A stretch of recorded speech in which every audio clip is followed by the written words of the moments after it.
お疲れ様です。お疲れ様です。これまで当チャンネルでは、帝国陸軍における青年将校の俸給の低さとか昇進の停滞問題とか再就職の厳しさとかもろもろの動画を出してきたんだけどね。身近なエピソードに関するコメントも多くいただいて興味深かったね。昇進が停滞し俸給も据え置かれという苦しい状況で、しかし、陸軍の青年将校が頑張れた理由は何だと思う？名誉や使命感だろうか。確かに、国防の隊人を担う立場だから、武士枠はネドじゃないけど、純粋な使命感で軍務に励んだ青年将校もいたと思われる。もっとも、青年将校も人間だから、よりわかりやすい理由が青年将校を軍務に駆り立てる例もあった。それってどんな理由？出世だ。昇進の停滞問題が深刻化した明治後半から大正にかけて、昇進が停滞しているとは言っても、動機を出し抜いて出世を遂げれば、俸給は上がり、部下の数は増え、権力は増し、厳しい再就職戦線に立たなくて済むかもしれないという安心感も生じる。そして、陸軍将校になるルートにおいてその候補生を最も多く輩出した陸軍幼年学校、陸軍士官学校の生徒や学生らも、その手記から垣間見えるのは、純粋な使命感だけで頑張れる一部の生徒や学生だけでなく、個人の強烈な出世願望を燃えたぎらせることで苦しい鍛錬を乗り越える生徒や学生も多くいた。そういった環境で青春を送り、少尉に任官、いざ現場の部隊、やがては陸軍省、参謀本部等に将校として奉職することになる陸軍将校らの頭の中に、出世の文字があった将校は相当数いたのではないだろうか。今回は、そんな陸軍将校たちの出世願望について見ていこう。なお、当チャンネルのさらにマニアックな動画をアップしているメンバーシップにつきましては本動画の最後にご紹介をしております。ある騎兵少尉は、陸軍将校らの福利厚生及び学術研究団体だった開校者の発行する記事に寄せて、将校における人生の目的は、自己実現だと主張する。哲学的だが具体的にはどういうこと？当該騎兵少尉曰く、最近見られる陸軍将校の生活苦や、第一次世界大戦後の軍縮ムードや大正デモクラシーにおける軍人排斥の風潮により、青年将校は転職を考え、老年の将校は自暴自棄となり、結果として軍務がおろそかになっていると指摘する。しかし、もう明治時代の景気の良かった陸軍とは違うのだから、富や栄達の追求は古い考えであり、人生の究極的な目的は何かと考えると、試作し得る限りにおいて自我実現つまり自己実現以外には何者も存在しないと説く。国家や社会の発展に寄与しつつ自己実現を追求することによってのみ、自己内の安心を求めることができるのではないか、という論説だ。形事上学的には正しいかもしれないが、昇進の停滞問題とか低廉な俸給問題とかからなんとか目をそらさんとしているのだろうか。あるいは職務に尽力できる理由が何かないかを突き詰めた結果、自己実現という理由を発見に至り、軍務に尽力できたのかもしれないね。今の憲法の表現の自由の重要性が説かれる場合でも、自己実現の価値っていうのが出てくるから、今も昔も大事な考え方なのだろう。他にも、ある騎兵隊は、体力や気力の充実が何より重要と説き、功なりな遂げた偉人結子といえども、その成功に至る経過を司祭に見れば、簡単に巧妙にたどり着いたわけではなく、喪失や失敗を繰り返しながらもますます勇猛に旺盛な気力と強健な体力を持って極度の奮闘を反復することで、ついに最後の一勝者たり得た。従って体力や気力の強制は失敗を転じて成功たらしむと説く。確かに体力や気力がないと特に軍務では苦労するのかもしれないね。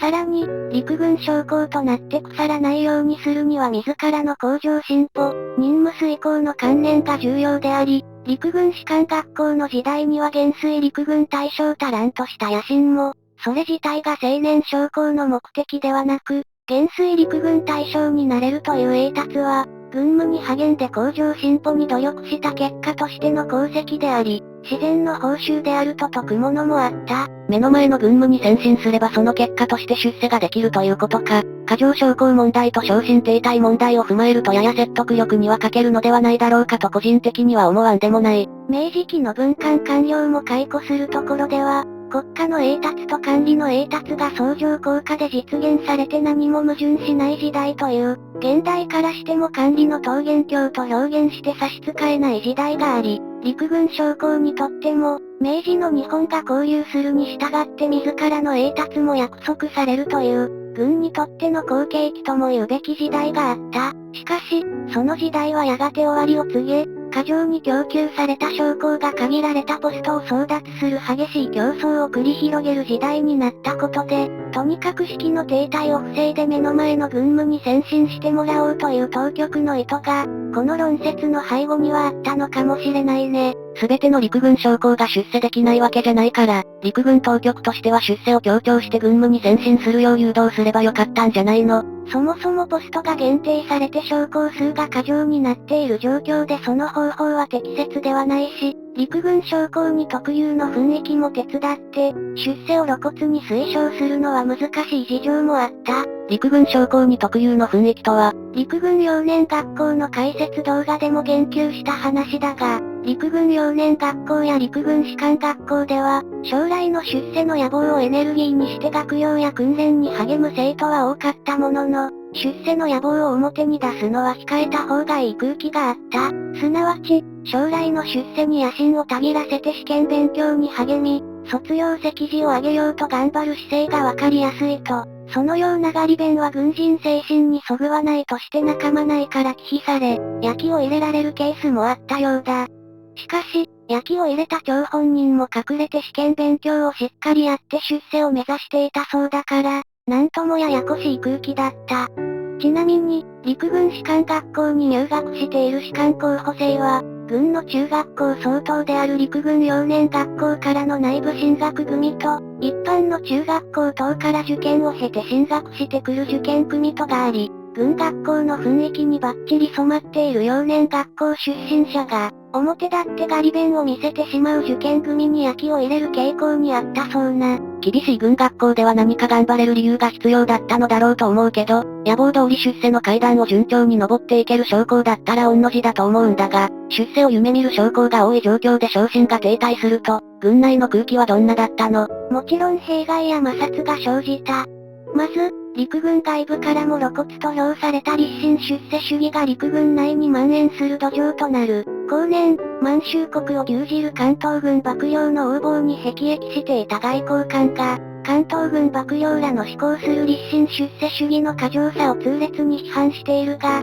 その素地は過剰将校問題と出世願望との葛藤に始まっていたのかもしれないね。その外交官ってあれか、ユダヤ人を救済したことで有名な。軍の現場における立身出世主義の弊害としては、検閲の形骸化がわかりやすい例だ。検閲の形骸化ってどういうこと？そもそも形骸化が前提じゃないの検閲って。戦争のない平時では、検閲の成績移管により部隊長の昇進が左右されるケースもあったため、再就職戦線に立ちたくない部隊長は、自身の昇進といういわば私益を確保するために、正々堂々と検閲を受けるのではなく、部隊内の過失や過去の事件を隠蔽したりもみ消したりする一方、部下に対して不必要に厳しい訓練を課して検閲の点数を上げようとするなど、なりふり構わず失点を回避しようとする取り繕った検閲を施行することとなった。特に、後述する陸軍大学校を出ていない連隊長は、検閲での成績が軍に残れるか否かに強い影響を及ぼすため、事件のもみ消しや厳しい訓練を課すことに熱心な将校もいたそうだ。石原幹事の訓練は兵卒の健康を気遣いつつも厳しいものがあったと聞くけど、訓練を厳しく課すのも NG なの？石原幹事は陸軍大学校を出ているので比較例足り得るかという問題があるが、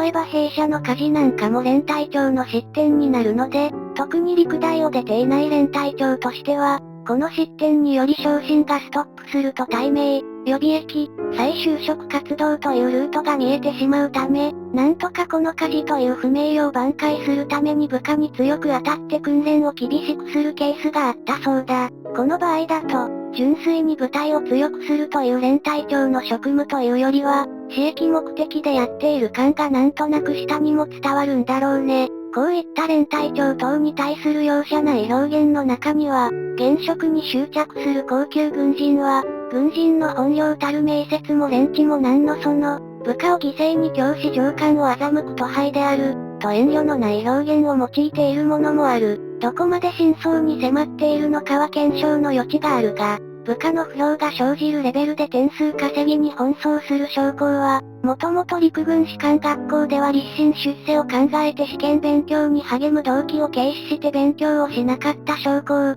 つまり表でも裏でも正直に勉強をしなかった将校ほど、大尉や少佐や中佐の階級でとどめをかれると保身に走り、非常識な行動で部下に敬遠され、師団長や旅団長の検閲には戦々恐々とする傾向にあったそうな。働き盛りになって報いを受けるとは。そして、この立身出世主義の蔓延が招いたもう一つの弊害が、陸軍大学校の受験戦争の過熱だ。まず陸軍大学校って大学なの？略称では陸軍大学などと呼称されたが、当時の帝国大学等とは全く別の組織で、軍内においてもともとは参謀の養成を主眼に設立された教育機関だ。この陸軍大学校で養成された参謀らは当初こそ、戊辰戦争で修羅場をくぐり抜けた高級指揮官らとタッグを組んで日露戦争を前線に導き、帝国陸軍の軍令や軍政に貢献をしたが、やがて陸軍大学校を卒業すれば召喚兵の道が約束される土壌が形成され、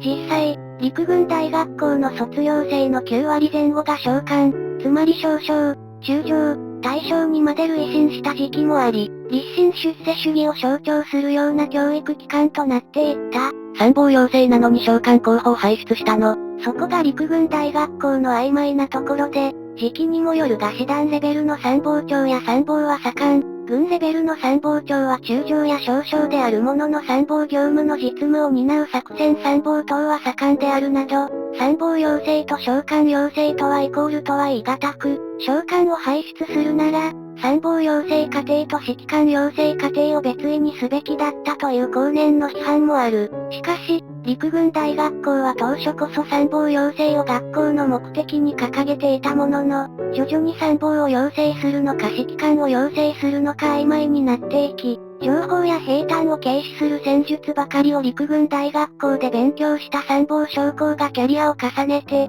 師団長や軍司令官等の指揮官ポストについていった。この結果、参謀としての勉強を積んだ指揮官という召喚が大量に輩出され、日露戦争のような的確な指揮が実現されなかったという批判もある。まあほら、日露戦争の将軍らは内戦で鍛えられてるから、顔つきもいかついしね。そういった経緯で、召喚兵の出世の登竜門となった陸軍大学校に入るため、昇進停滞や低廉な俸給に苦悩する青年将校らは、出世という全ての問題を解決する切符をつかむために猛勉強をしたそうだ。陸軍士官学校の同期のうちで陸大に入れる人はどれくらいの割合だったの？ 1 割しか入学できないというのが相場だった。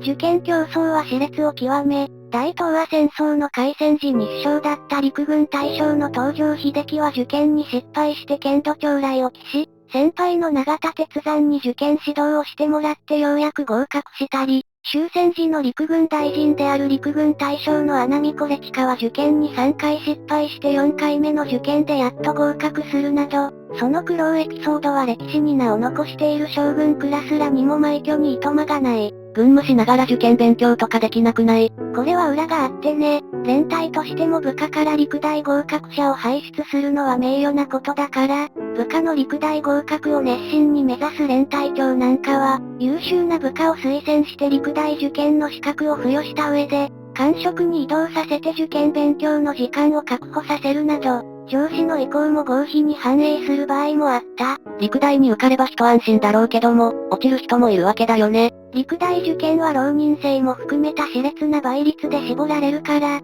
任官後8年間という受験制限期間内に合格できなかった青年将校の落胆は大きかったそうだ。猿砲兵隊員の回想によれば、陸軍大学校の受験に落ち続けて受験資格を失った場合、前途が暗黒となり、気力が抜けて軍務に張り合いがなくなり、一種の精神的死滅に陥る将校もいたそうだ。大東亜戦争では陸大を卒業してない無点組でも現場指揮では卓越していた将校がいたらしいけど、平時ではその能力を示しようがないよね。本当はそういう人も必要と思われるんだけどね。ちなみに陸大卒業生を示す記章である通称天保線は、戦望の的であると同時に、無天組からしたら遠差の的でもあった。シンプルに嫉妬するだけで済んだの。天保戦組と無天組との間で軍内の人事的な優遇の差はかなり露骨だったので、結構深刻な遠差や批判を起こし、わざわざ軍事警察たる憲兵隊が、天保戦制度に対する普通将校の不平反感に関する報告、と題する報告書をまとめて上層部に報告するレベルだった。結果として、陸軍大学校卒業生による、参謀本部や陸軍省など陸軍中枢の支配は終戦まで不変だったが、卒業気象たる天保戦は無用の反感を招くとして廃止された。このように、過剰将校問題による昇進停滞はドロドロした空気や殺伐とした空気を軍内に醸成していたが、このような空気を吹っ飛ばす大事件が大陸で勃発する。こんな解決困難に思われる問題を解決する大事件とは、満州事変だ。石原幹事を首謀者とする一大謀略事件であり、この事件をきっかけに、関東軍が満州に君臨して満州国を樹立、さらに大陸で帝国陸軍は戦線を拡大し続け、野戦軍がどんどん膨張するに従い、前線では将校が逆に不足となり、過剰将校問題は徐々に解消され、陸軍大学校を卒業していない無天組も昇進が進捗するようになった。そのうち帝国議会も軍事予算の大振る舞いをするようになるしね。陸軍省の人事担当者に覚醒の感ありと言わしめた。人員も金も権限も膨らみ続ける、陸軍の大膨張時代の始まりだった。さて、青年将校の出世願望の話をしてきたが、大日本帝国陸軍の軍人を中心にした本チャンネルのメンバーシップのご紹介です。メンバーシップって何を得られるの？画面にあるバッジの使用、メンバー限定の動画が視聴できるなどの特典があります。動画はアップ主が一般公開を躊躇するマニアックなものを今後もアップしていく予定です。ちなみに、最近メンバー限定にアップしている動画は、敬遠時代、ニコポン軍人と供養最小の二巨頭体制、日本陸軍、青年将校の苦しい家計事情、東条英機、総理大臣に指名さる、対米開戦編、兵卒の教育に苦悩する陸軍将校たち、大本営情報参謀堀映像、マッカーサーとの対決、陸軍の諜報謀略秘密資金、機密費、電撃陸軍大臣と呼ばれた男、東条英機、商社マンになった大本営参謀、瀬島雄三、大日本帝国海軍、大陸渡洋爆撃作戦、戦時下の支配関係、軍部と官僚の攻防、東条英機、派閥構想編、鈴木貫太郎、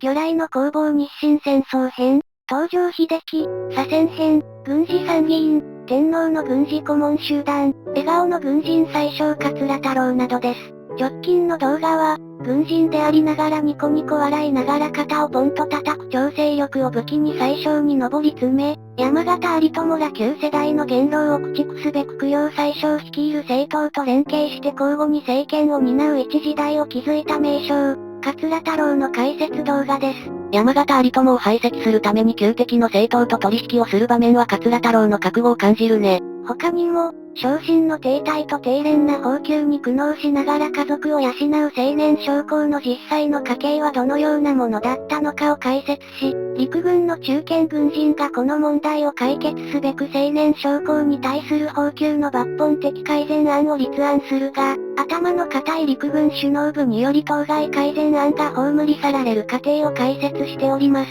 将軍らには体感的にわからない問題だったのかもしれないが、あらゆる理由を立てて改善案を批判する将軍らの会議の様子は示唆に富む。他にも、電撃陸軍大臣と異名されるほどの手腕を見せた東条英機が、対米開戦の是非をめぐる混迷で近衛文麿内閣が総辞職したタイミングで、陸軍を投与できる新たな辣腕として総理大臣に指名され、皇室に対する忠誠心に燃える東条英機が家中の栗を拾い、対米開戦するか否かの難しい舵取りに奔走する姿を解説しております。東条大将と海軍との駆け引きはもはや政治劇だね。他の動画では、大日本帝国陸軍において徴兵制によりあらゆる国民階層の兵卒たちが軍隊に集結し、この兵卒たちは教育レベルがバラバラであるにもかかわらず、どうやって統一的な軍人精神を教え込むのか、皇室に対する忠誠心というややもすれば観念論となる理念をどうやって理解してもらうのか、